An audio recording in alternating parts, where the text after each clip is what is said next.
My medical studies, I started volunteering in the psychiatric clinic. I went to study medicine because of reading Freud, and so I started working in psychiatry before I actually graduated. And my preceptor, who got this sample from Sandoz, was very interested in LSD, but didn't have enough time. So he used us to sit with people. So I was sitting with people actually since 1954.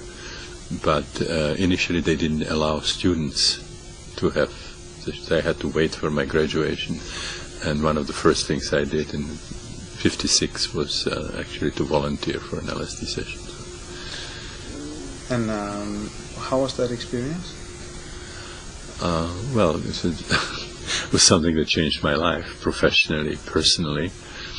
My preceptor, who was what we call a docent in Prague, with a degree under the professor, Docent Robíček, he was very interested in electroencephalography. And at the time when the experiments were happening, he was particularly interested in a particular method which was called driving the brain waves, or entraining the brain waves, which was exposing people to a powerful stroboscopic light with different frequencies, and studying the electroencephalogram, whether the brain waves in the corresponding part of the brain, which would be the suboccipital for the optical stimulation, would pick up the frequency that you are feeding in, if you can drive them, train them, and so on. So one of the conditions for me to get LSD, I would agree to have the EEG before, during, and after, and also part of it was the experiment of being exposed to very powerful stroboscopic light. So I had a session, which was fascinating at the beginning. It was incredible display of colors, kaleidoscopic displays. It was like the world of Islam, the arabesques. I felt like was in Granada at one point, and so on. And then it opened up, and I explored some of my past, from my childhood, and so on. And so it was interesting in itself, but then came the experiment with the stroboscope that just took it to a completely different level.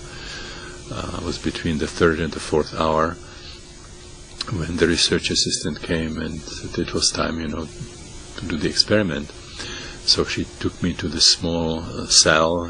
There was a couch. I lay down. She pasted the electrodes on my head, and then brought this giant strobe and asked me to close my eyes, and she sort of turned it on, and even with my eyes closed I saw light, intensity of brightness that I had never seen in my life, and I even couldn't imagine existed.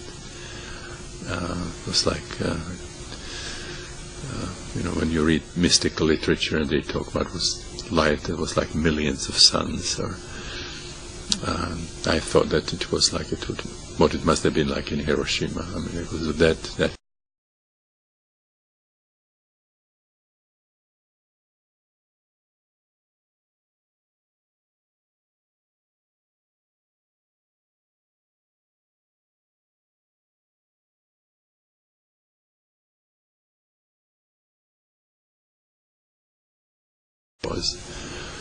And then on, as I was coming down, I actually was in the physical universe, or actually became the physical universe somehow.